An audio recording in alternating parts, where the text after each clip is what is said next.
televidentes, tengan todos ustedes muy buenos días y sean bienvenidos una semana más a nuestro programa Nota Universitaria, órgano informativo de la Universidad Ricardo Palma. Estamos muy contentos de poder acompañarlos una semana más, así que aquí tenemos nuestros titulares.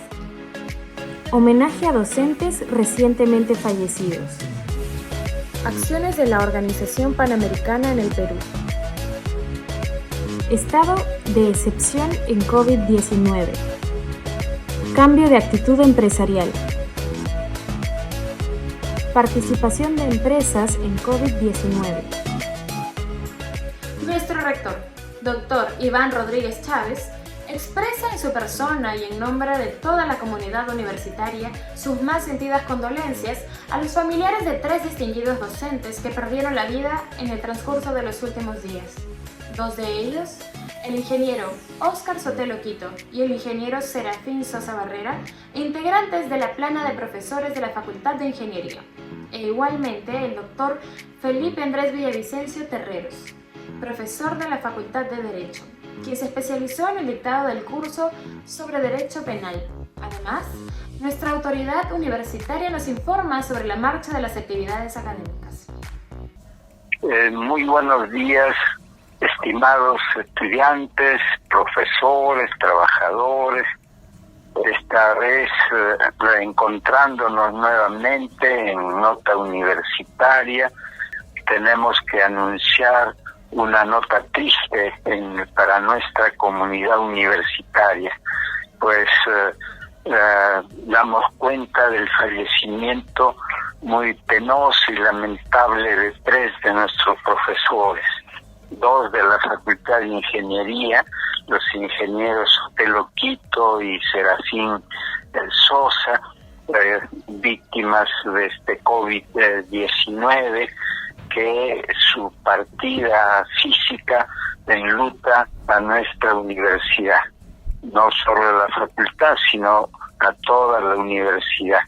Y por eso expresamos nuestras condolencias a los familiares de uno y de otro profesor, diciéndole que no solamente sentimos ese dolor, sino que lo compartimos porque también es el nuestro.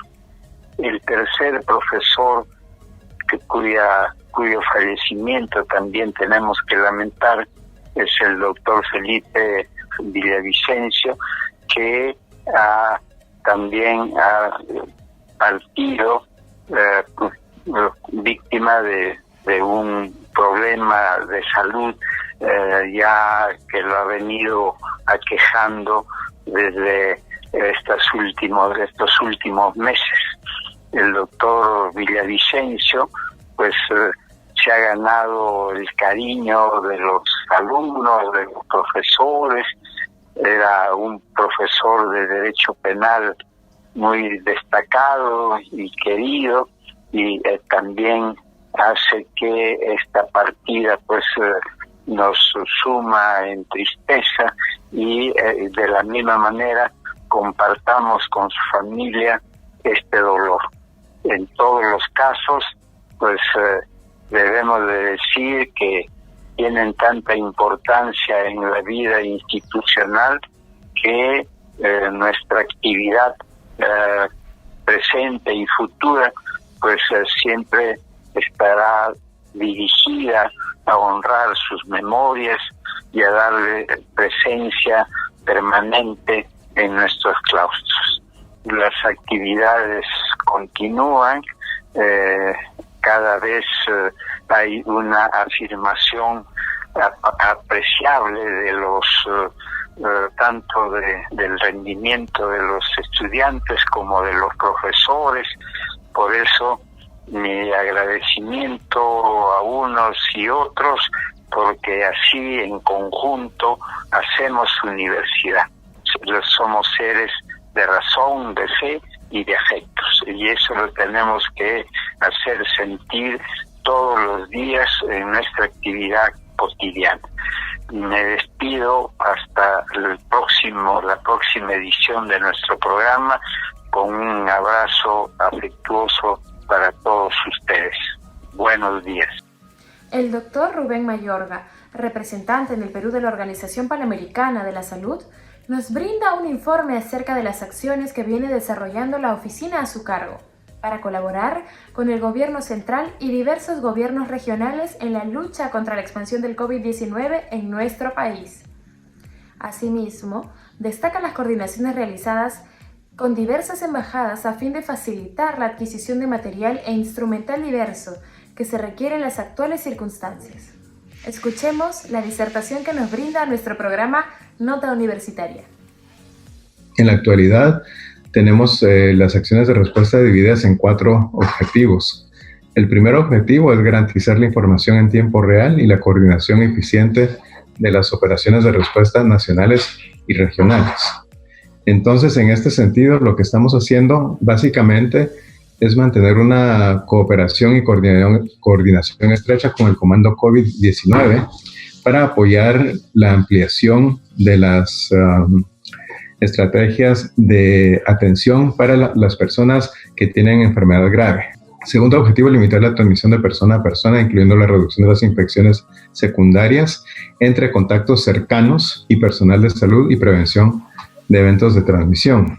En este sentido, hemos estado ayudando a organizar los servicios de los cuidados intensivos y hemos tenido reuniones con la Escuela de Salud Pública para implementar un curso virtual para el uso, cómo se pone y cómo se retira el equipo de protección personal.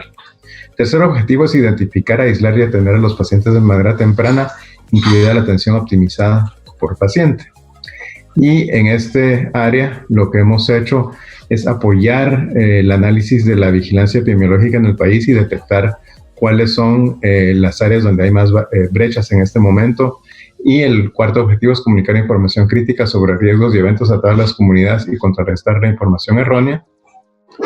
Hemos apoyado al MINSA, el Ministerio de Mujer y Poblaciones Vulnerables, para ver temas de género y estamos promoviendo una reunión subregional con representantes de pueblos indígenas de Colombia, Brasil, Ecuador, Bolivia y Perú. Espero que esto sea de utilidad para los estudiantes de la universidad y que sea claro. Quedo disponible para cualquier pregunta. Gracias. El doctor Francisco Miró Quesada, docente de la Facultad de Derecho, nos precisa que durante el estado de emergencia se mantienen las acciones de amparo y el habeas corpus, que todo ciudadano puede acceder en caso vea afectados sus derechos. Escuchemos. Bueno, el artículo 137 de la Constitución se refiere al estado de excepción y en este caso se ha aplicado el inciso primero de ese artículo relacionado con la emergencia. Estamos en un caso, tal como dice este inciso, en una grave circunstancia que afecta la vida de la nación.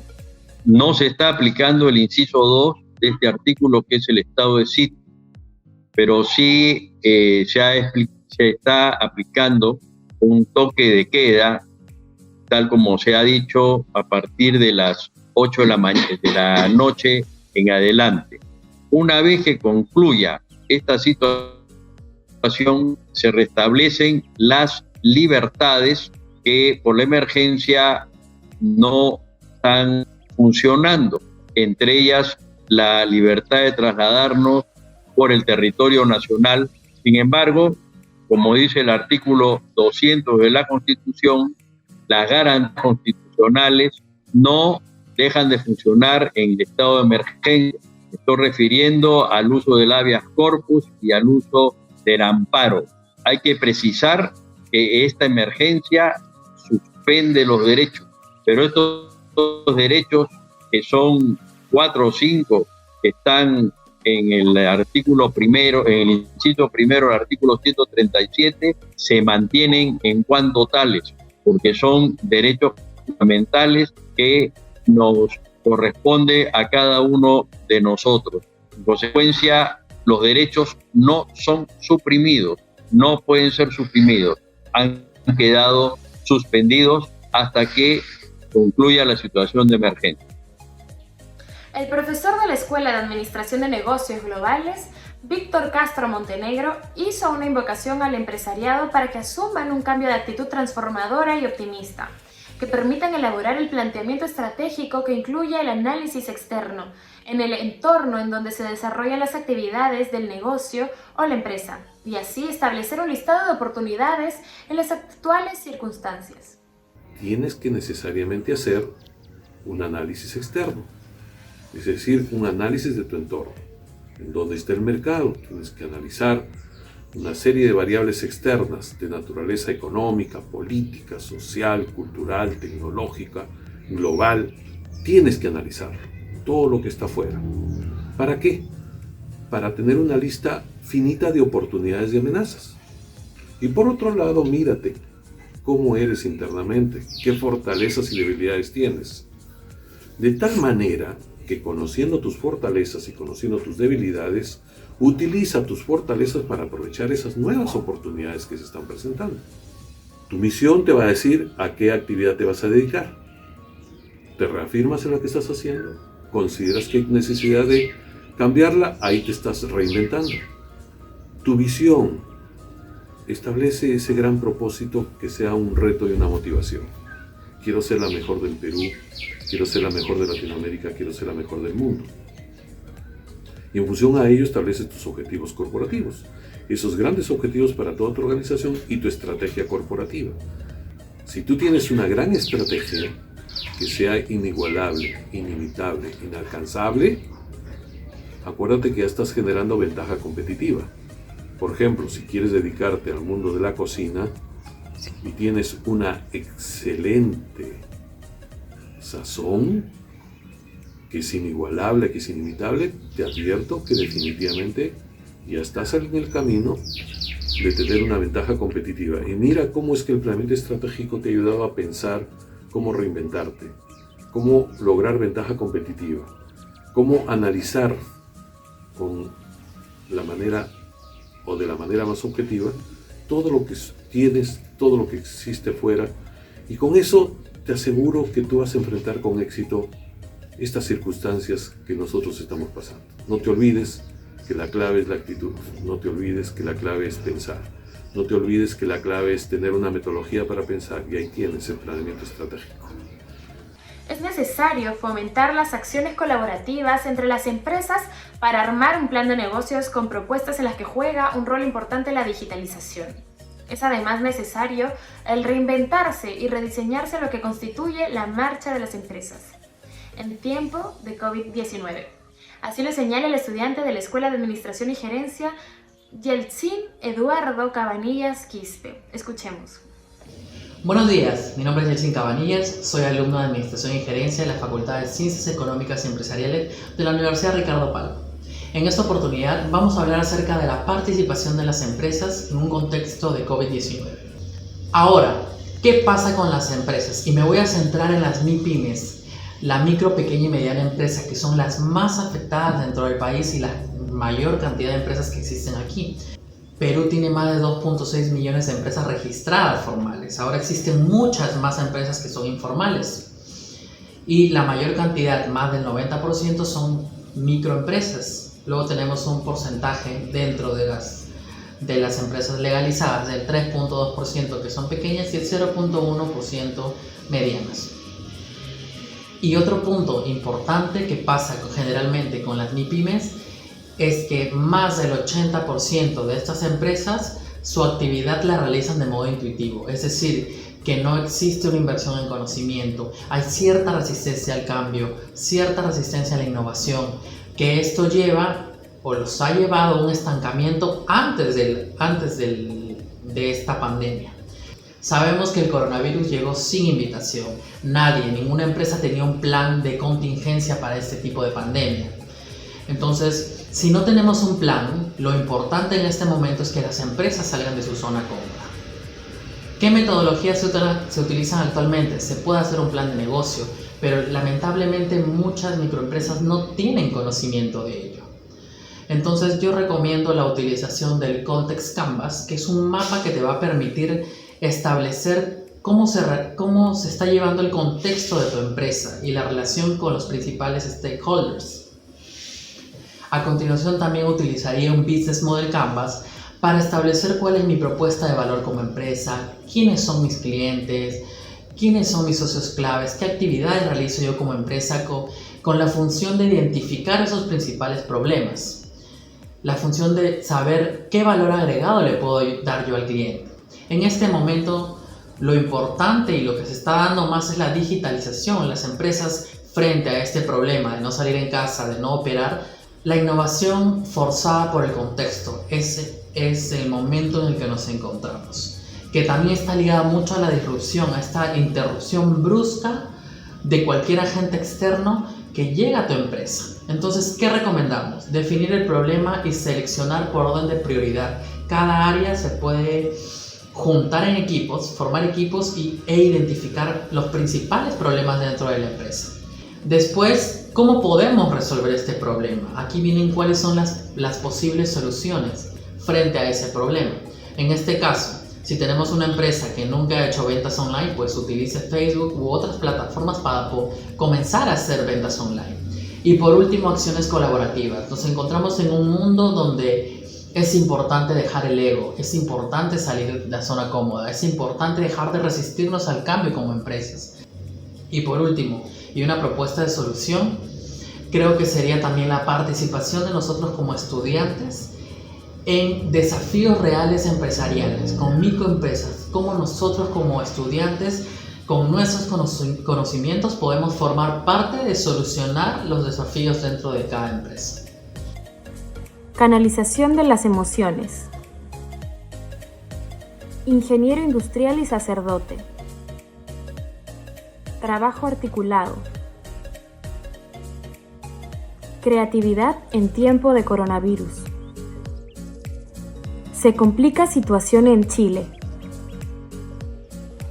Seguimiento a pacientes de COVID-19. La reconocida coach y conferencista internacional Blanca Castro Varela, desde su país natal, México, nos brinda alcances y recomendaciones para mantener y cuidar nuestra salud emocional, controlando nuestros sentimientos y emociones. La tan reconocida profesional visitó en anteriores ocasiones nuestra casa de estudios y en esta oportunidad nos alcanza para todos los miembros de la comunidad universitaria tips que debemos tener en cuenta. Veamos. Muy buenos días, Blanca. Muchas gracias por estar aquí. Te escuchamos. Pues un saludo para todos ustedes. Y sí, efectivamente, Úrsula, como bien decías, todo el tiempo tendríamos que estar cuidando nuestra salud emocional y nuestra inteligencia emocional, que es la más importante de todas las inteligencias, pero particularmente en esta contingencia, en esta época de circunstancias, es muy importante que todos mantengamos muy presente cómo gestionar nuestras emociones y qué hacer para mantenernos con una buena salud emocional. Y bueno, desde este punto, pues como sabes que me has estado siguiendo, soy experta en programación neurolingüística y en neurociencia. Desde la neurociencia, en física cuántica se sabe que todo es vibración y vibración significa que somos energía. Digo, no hay que pensarlo mucho, todo es energía. Todos nosotros tenemos cierta vibración y las vibraciones equivalen a sentimientos y a emociones. Y hay 7 tips muy prácticos, muy interesantes que les quiero compartir ahora para mantener pues muy alta nuestra frecuencia vibracional. Espero les sirva padrísimo. Lo primero que hay que cuidar siempre es, número 1, nuestros pensamientos. Todos los pensamientos que tenemos emiten una frecuencia específica al universo. Si tienes pensamientos muy negativos, pensamientos de sentimientos muy densos, pues todo eso te vuelve multiplicado. Entonces, si cuidas la calidad de tus pensamientos y aprendes a cultivar pensamientos positivos, también te vuelve multiplicado. Número 2, las compañías. Hay un dicho mexicano, creo que también se dice en Perú, que dice, dime con quién andas y te diré quién eres. Es totalmente cierto. Las personas que están a nuestro alrededor están influenciando directamente nuestra frecuencia vibratoria, bonita. Si te juntas con puro chavo que está mala onda, que está denso, que está depre, que está bajoneado, que está todo el tiempo renegando, esa frecuencia de ese chico, no digo que sea mala persona, pero sí emite una frecuencia muy densa y al final te va como chupando energía. Si por el contrario te rodeas de personas alegres, de personas positivas, de personas determinadas, de personas que están con sus objetivos bien claros, pues también entras en una esfera de una vibración más alta. Número 3, y esto a los chavos les va a encantar, la música. Te lo prometo, flaca, te lo prometo, compadre. Depende qué música oyes, puedes subir o bajar tu frecuencia vibracional.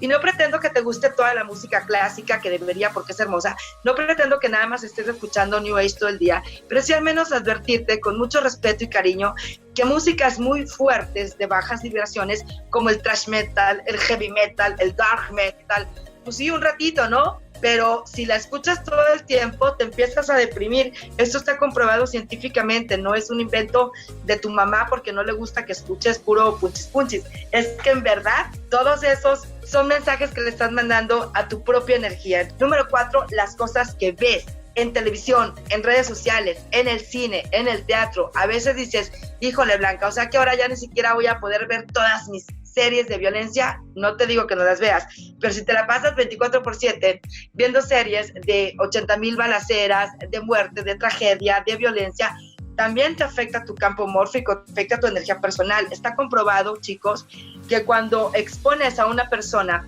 media hora a un programa de humor, sube tu neuroquímica, te afecta positivamente, te hace generar serotonina, endorfina y todas las amiguinas y no genera neurotoxinas. Número 5, el ambiente. El ambiente de tu casa, el ambiente de tu oficina, sobre todo tu espacio, tu casa. A lo mejor vives con tus padres, bueno, tu habitación. A lo mejor ya vives solo, bueno, tu departamento. Mantener cierto orden te da paz mental. Número 6, la palabra. Tú eres lo que hablas. Tu palabra tiene poder. Si todo el tiempo estás hablando de cosas negativas, es un boomerang, flaca. Entonces, limpieza verbal, cuida lo que dices, pero sobre todo, por favor, cuida lo que te dices a ti misma. Si te vas a decir algo, que sea bonito, que sea positivo. Si vas a verte en la mañana en el espejo, pues di, soy guapa, pero hoy exageré. ¡Ouch! No sé, busca que lo que te dices sea positivo y lo que dices a los demás. 7º tip, la gratitud. Científicamente hablando, siempre te va a ayudar a mantener una paz mental, una salud mental y sobre todo te va a inculcar un hábito en tu subconsciente de valorar lo que tienes. Es un hábito que será maravilloso que todo el mundo incorporará, mientras más jóvenes mejor, desde niñas, desde niños, desde chavos, y decirles que espero estar pronto por allá, sonrían, que sigue siendo gratis. Con todo gusto, ahí están estos tips, mi querida Úrsula. Claro que sí, Blanca, te esperaremos aquí una vez que pase todo el tema de la pandemia. Un abrazo fuerte para nuestros amigos mexicanos, nuestros hermanos mexicanos, y gracias por compartir esta mañana con nosotros. Después de muchos años de ejercer su carrera como ingeniero industrial, laborando en diversas empresas, recibió el llamado de Dios y se convirtió en sacerdote. Se trata de nuestro egresado de la Facultad de Ingeniería, José Santos Liendo Díaz, quien en la actualidad se desempeña como párroco en la localidad de Omate, en Moquegua. Allá, en las alturas de esa región, haciendo su labor pastoral, él destaca la calidad de la formación recibida durante su paso por la facultad de nuestra casa de estudios. Escuchemos. Yo diría, sin exagerar mucho, un ingeniero industrial con conocimientos claros y con buena formación ética y auténticos principios morales cristianos y de fuerte espiritualidad, tiene la capacidad hasta de asesorar con sabiduría y eficacia a cualquier gobierno en turno o grandes instituciones. Pues me he dado cuenta que en reuniones con autoridades políticas, en varias etapas de mis cargos desempeñados como sacerdote, he podido aportar con eficacia desde mi posición sacerdotal acerca de la viabilidad de proyectos que se planteaban, o también ante situaciones de crisis políticas, haber podido ayudar a identificar con facilidad la solución más rápida. Hasta ahora, último, en diálogos con un decano del Colegio Médico del Perú, examinábamos, por ejemplo, los errores de protocolos mal planteados para la sanidad de las personas que enfrentan esta epidemia mundial, que de ser más honestos y precisos no se habría provocado tantos enfermos y muertos, no solo en nuestro país, sino en el mundo entero. Y por eso termino diciendo que he abarcado quizá muchas cosas, aun cuando no tenga dominio en todas ellas. Esa capacidad la tiene solo el ingeniero industrial, y así puede ayudar ampliamente en la red compleja empresarial en sus diferentes rubros. Me despido de ustedes pidiéndoles sus oraciones. La comunicación mejora la competitividad. El trabajo en equipo permite conocer a todas las partes de la organización. Ello se contempla en el trabajo articulado que se debe poner en marcha en toda actividad productiva. Así lo señala el alumno de la Escuela de Administración y Gerencia, Sergio Alonso Crisóstomo Herrera. Dentro de una organización de mayor tamaño, en donde existen niveles y órdenes jerárquicos, se enfrentan condiciones de cambios constantes en donde la toma de decisiones es un poco más elaborada y se evalúa por niveles según su relevancia en el plan de acción.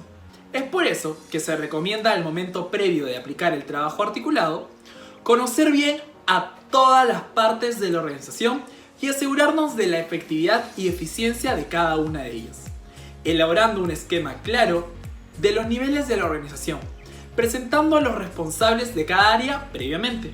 En la actualidad, la formación integral que recibimos dentro de la Escuela de Administración y Gerencia nos permite a nosotros, los futuros profesionales, desarrollar nuestras capacidades necesarias para una debida gestión organizacional y de ser capaces de realizar cualquier función. La profesora Patricia Matos, de la Facultad de Psicología, señala que la creatividad es una particularidad inherente al ser humano que le permite mostrar originalidad, fluidez y perseverancia, más aún en las actuales circunstancias en las que debemos mantener muy buenas relaciones. Escuchemos. En estos últimos meses, en los cuales nos hemos visto obligados a permanecer en nuestros hogares producto del estado de emergencia nacional por COVID-19 decretado por el gobierno, hemos demostrado hacer uso de nuestro comportamiento creativo, es decir, hemos demostrado indicadores como originalidad, fluidez, organización, perseverancia. Hemos demostrado principalmente un comportamiento flexible, es decir, que nos hemos logrado adaptar hoy en día a esta situación. Elaboren nuevos planes, elaboren nuevos proyectos, tal vez busquen aquellas ideas, aquellas cosas que ustedes querían hacer, que querían aprender y que no lo hacían por falta de tiempo y que no lo hacían porque tal vez no consideraban importante. Esta situación definitivamente nos ha hecho revalorar diferentes aspectos de nuestra vida, diferentes aspectos que anteriormente lo dejábamos de un lado. Es así como no esperemos más y elaboremos, aventurémonos a estos nuevos proyectos, a estas nuevas formas de hacer las cosas, no lo dejemos más en pendiente. Y aquellas personas que digan, bueno, yo no tengo ya más que elaborar, no tengo más que hacer porque esta pandemia me ha golpeado fuertemente a nivel económico, a nivel laboral, he perdido mi trabajo, no sé cómo hacer con mis deudas, no sé cómo hacer con el día a día porque me encuentro completamente desolado económicamente. A esas personas les puedo decir que sí tienen un recurso muy importante en su vida que son ustedes mismos. Es todo lo que han demostrado durante toda su vida, su inteligencia, su capacidad de trabajo, su perseverancia. Todo ello constituye tu propio recurso personal. Diversas medidas ha tomado el Poder Ejecutivo chileno a raíz del aumento significativo de los contagios del coronavirus. Esta situación ha obligado a posponer las iniciales medidas de una reanudación paulatina de las actividades socioeconómicas. Tenemos un informe especialmente preparado por Raúl Aburto, periodista de la cadena de radio ADN, quien brinda su colaboración con nuestro programa reportando desde Santiago de Chile. Buenos días amigos de Nota Universitaria, un afectuoso saludo desde Santiago de Chile, desde los estudios de Radio ADN, la radio informativa del país con presencia a nivel nacional.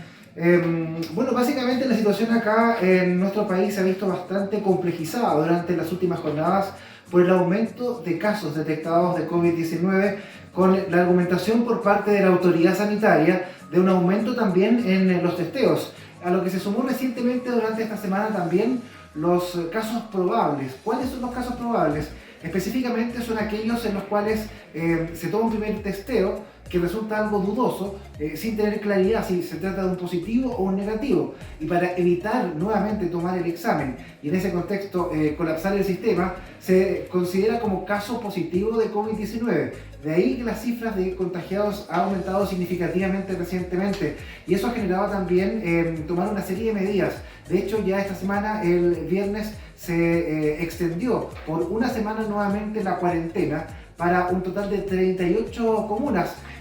Hay que tener en cuenta también que en algún minuto las autoridades del país, la autoridad sanitaria, veía con buenos ojos la posibilidad de retomar a la relativa normalidad. Se llamó en su minuto nueva normalidad, concepto que después fue cambiado por retorno seguro. Incluso durante 1 o 2 días lograron abrir algunos centros comerciales hace poco más de 2 o 3 semanas, decisión que fue rápidamente, de alguna u otra forma, descartada por el aumento de casos de coronavirus. Lo más preocupante en este minuto radica en los servicios de urgencia. Ya se ha normado y el Ministerio de Salud ha obligado tanto los recintos públicos como privados para reconvertir todas sus camas de urgencia pediátrica, por ejemplo, todos los pabellones, para acondicionarlos como unidades de cuidados intensivos.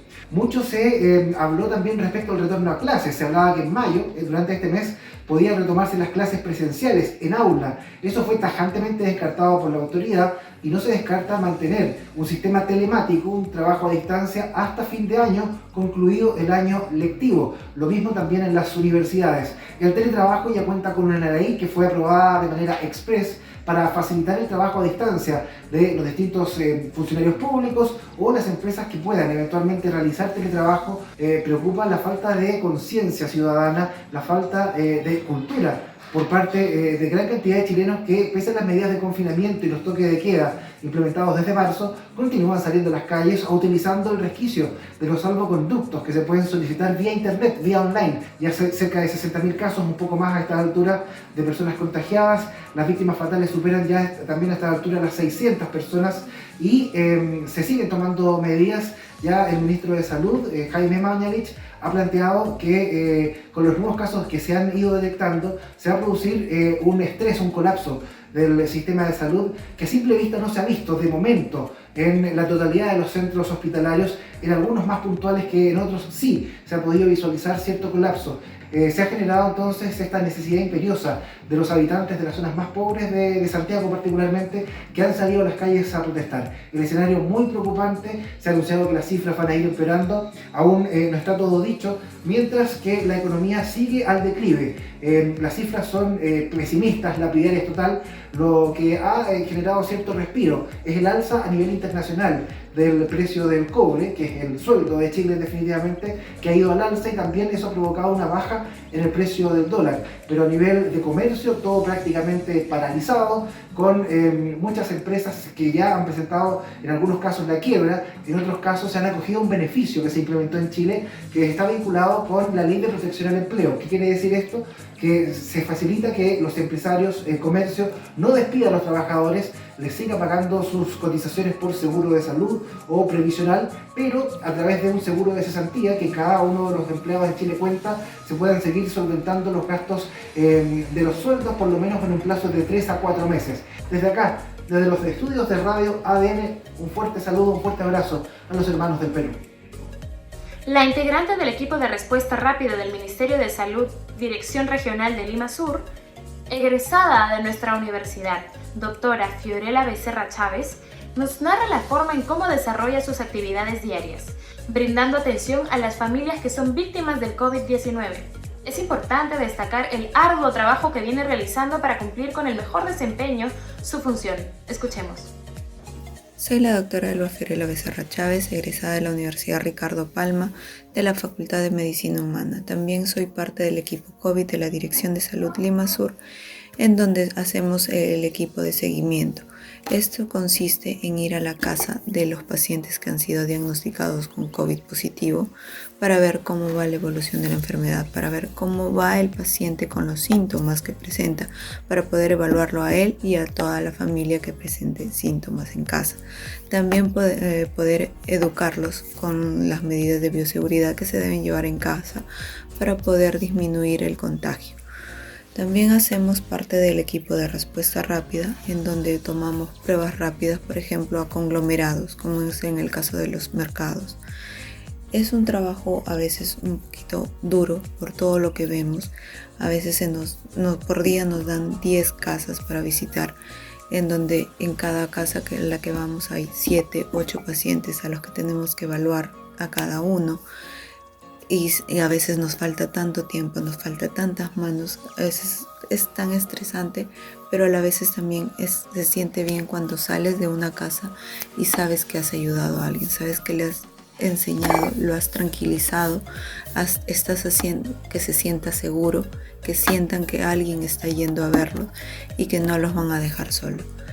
Es un trabajo que por más que corramos todo el riesgo que estamos corriendo, se siente bien. Y queremos que muchas más personas entiendan lo que es esta enfermedad y puedan cumplir con lo que se está dictando, con las medidas de seguridad que se están dictando para que evitemos el contagio de otras personas, ¿no? Y así poder disminuir la cantidad de pacientes que han estado contagiados y poder salir de esta pandemia, ¿no? Gracias. Nuevos hábitos laborales. La seguridad de los laboratorios. ¿Cómo evitar enfermedades respiratorias? ¿Cómo evitar la insolvencia y la quiebra? Marco de la palabra. Momento musical.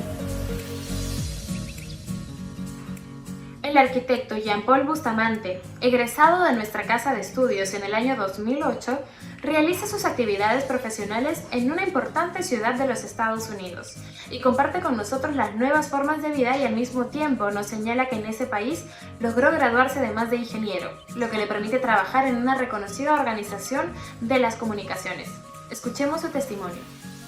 A causa de esta pandemia que ha atacado totalmente al mundo, como en Perú, igual acá en Estados Unidos, estoy trabajando desde que activaron las restricciones acá desde mi casa.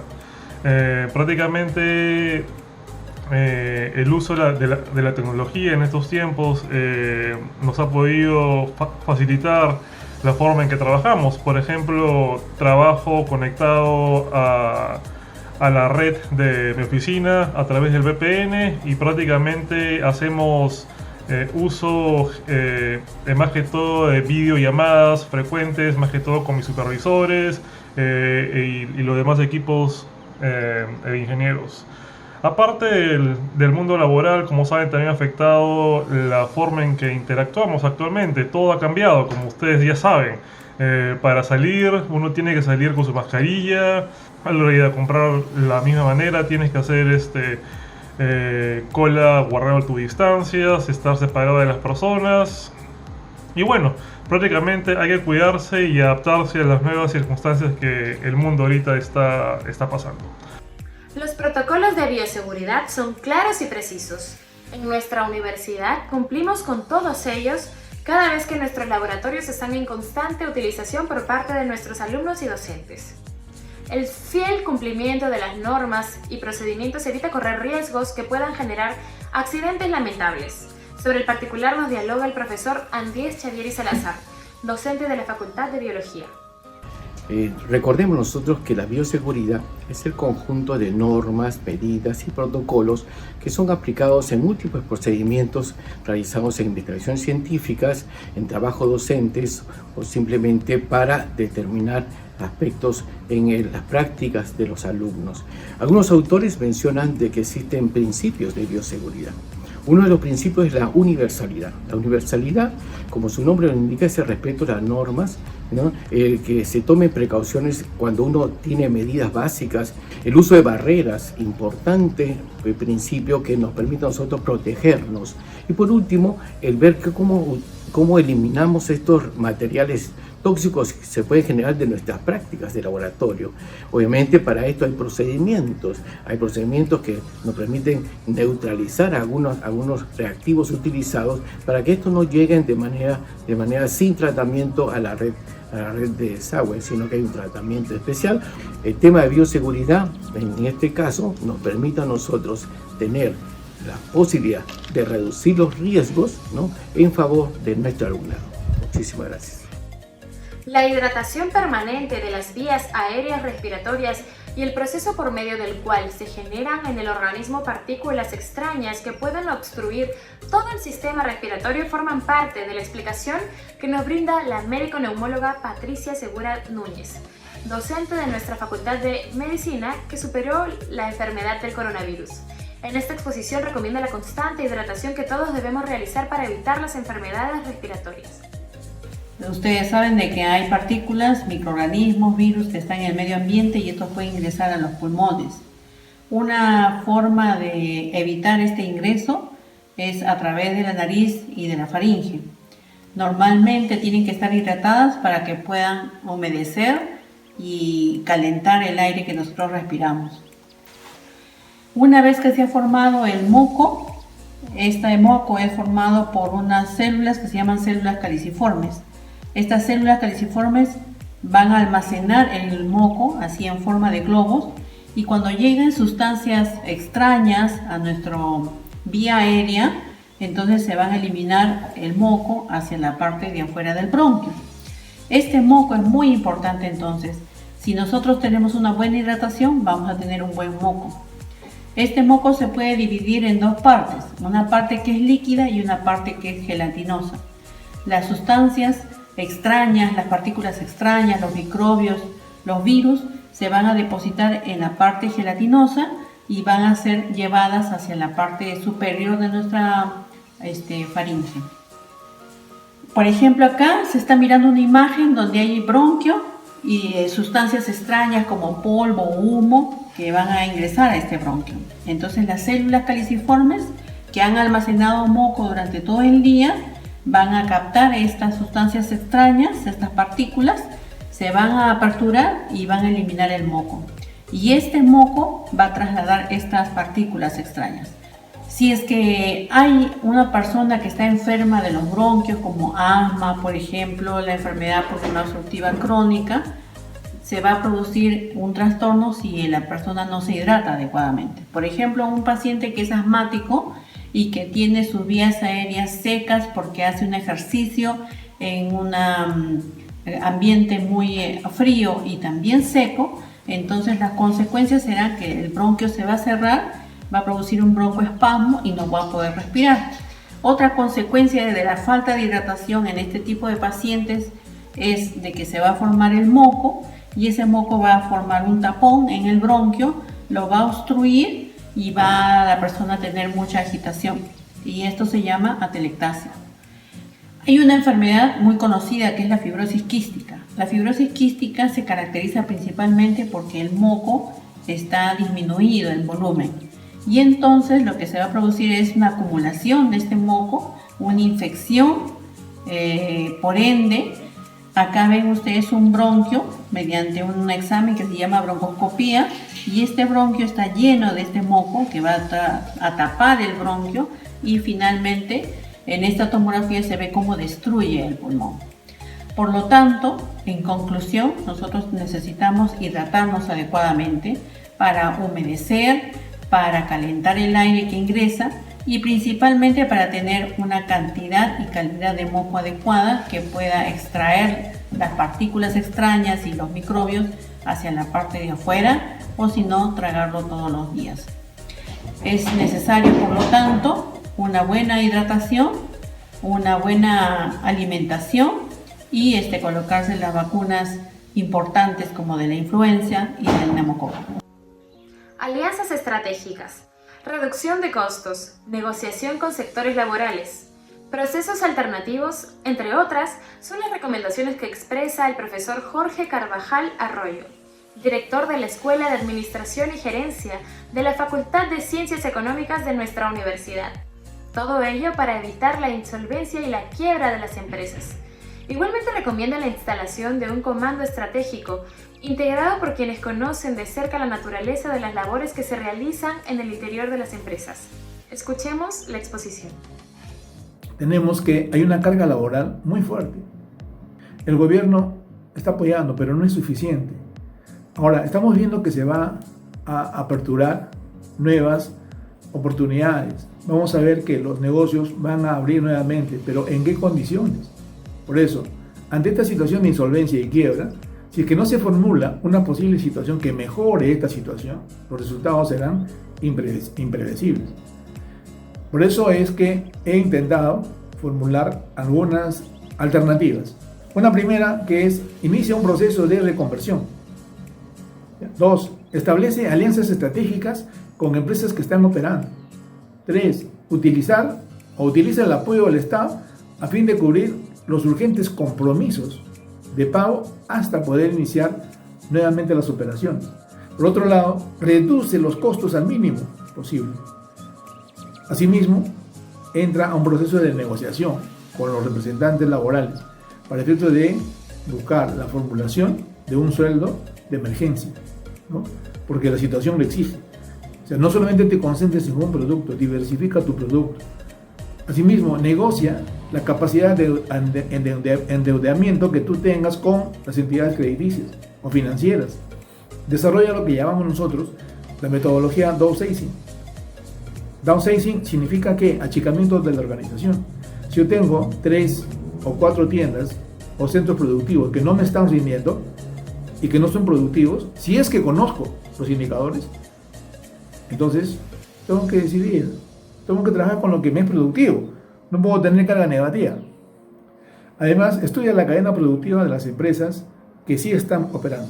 Ejemplo, pues si tienes una empresa que fabrica cartones o cajas, negocia con aquellas que sí están produciendo, están vendiendo.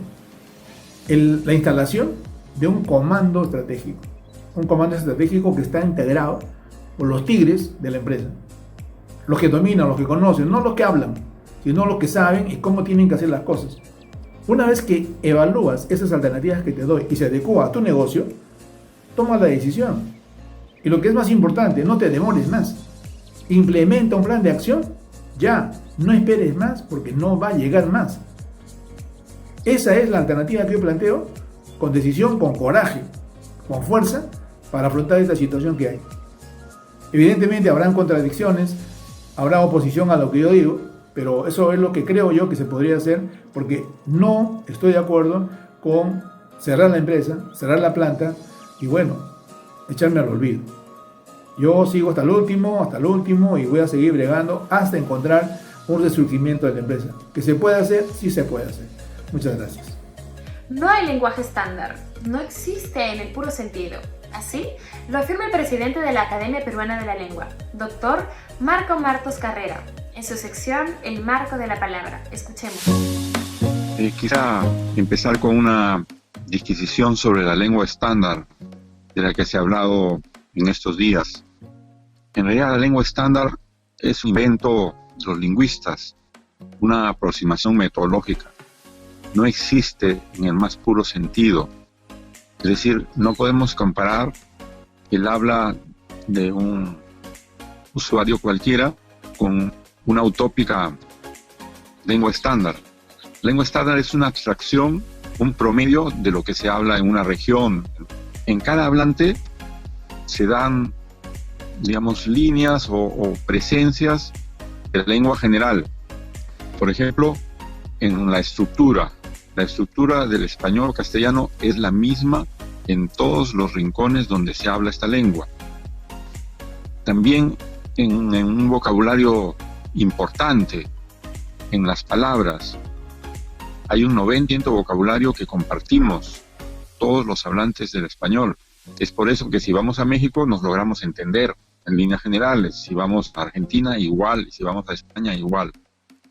Sin embargo, mucho se insiste en las variantes locales, que son menos, es decir, hay más o menos un 10% de vocablos característicos de un país o de una región. Pero claro, es importante, como lo hacemos aquí en este programa, subrayar las palabras características de un país.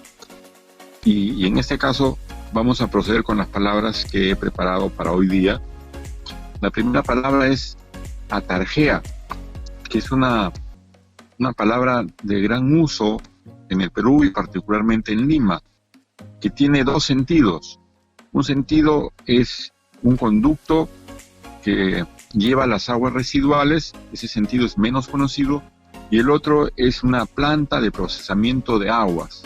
Otro término con A es atracar, de uso popular, significa ceder a algo. Más pertenece a la esfera sexual, una persona que acepta los requerimientos sexuales de otra, en la lengua popular se dice que le atracó. Pero también significa ceder en algo en otros rubros. Por ejemplo, trato de convencer a alguien para hacer un negocio y me atracó. Otra palabra, esta vez con C, carámbano. Es el hielo que se forma en ciertas superficies cuando baja la temperatura. Es característica palabra del Perú.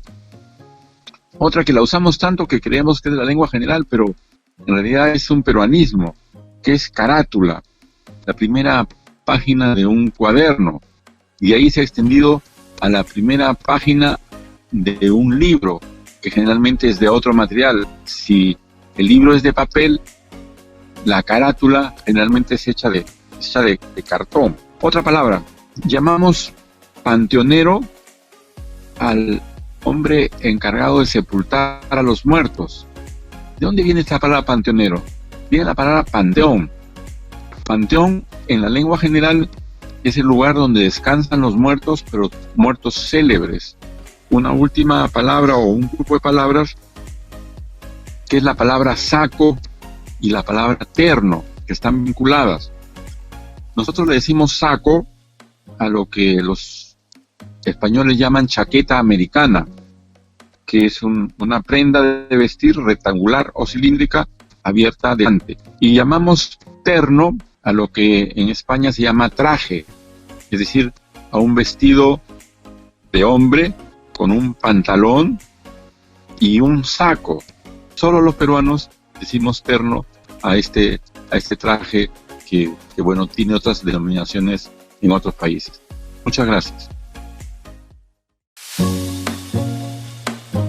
La directora del coro de la Universidad Ricardo Palma, maestra Ivette Barona, nos deleita con una hermosa interpretación cuyo mensaje es de lo más apropiado para el momento en que vivimos. Siempre tengamos presente que en nuestra casa de estudios se incentiva, fomenta y difunde los talentos y la creatividad artística. ¿Qué mejor que escuchar la calidad interpretativa de nuestra docente?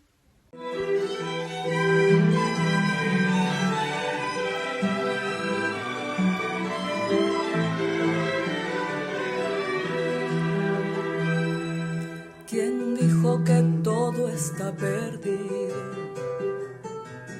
Yo vengo a ofrecer mi corazón. Tanta sangre que se llevó el río. Yo vengo a ofrecer mi corazón.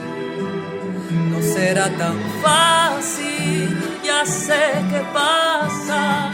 No será tan simple como pensaba, como abrir el pecho y sacar el alma, una cuchillada del amor, luna de los pobres siempre abierta. Yo vengo a ofrecer mi corazón como un documento inalterable. Yo vengo a ofrecer mi corazón. Uniré las puntas de un mismo lazo y me iré tranquila, me iré despacio y te daré todo y me darás algo que me alivie un poco más cuando no haya nadie cerca o lejos. Yo vengo a ofrecer mi corazón. Cuando los satélites no alcancen, yo vengo a ofrecer mi corazón. Y hablo de países y de esperanza, hablo de la vida, hablo por la nada, hablo de cambiar esta nuestra casa, de cambiarla por cambiar no más. ¿Quién dijo que todo está perdido? Yo vengo a ofrecer mi corazón.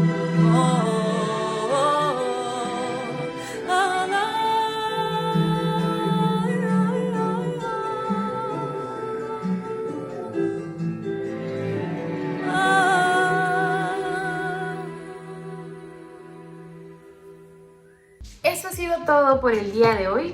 Hemos llegado al final de esta edición y queremos invitarlos a vernos la próxima semana a la misma hora y en este mismo canal. También recordarles que nos pueden visitar en nuestra página web como www.urp.edu.pe/nota-universitaria o buscarnos en redes sociales, Facebook e Instagram como UR Palma y YouTube como Universidad Ricardo Palma. Nos vemos.